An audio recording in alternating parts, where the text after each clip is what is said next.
flooding may occur in poor drainage and urban areas. Additional details, a widespread 2 to 3 inches.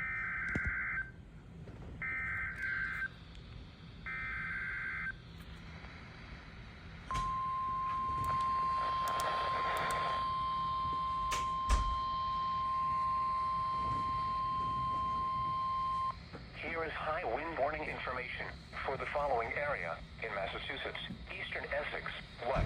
South winds 25 to 35 miles per hour with gusts up to 60 miles per hour expected. Where? Portions of eastern, northeastern, and southeastern Massachusetts and northern and southern Rhode Island. When? From 3 p.m. Wednesday to 1 a.m.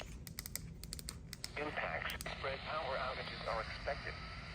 Travel outages are expected. Travel will be difficult, especially for high-profile vehicles.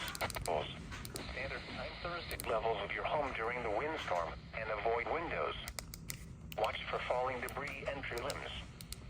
Use caution if you must drive.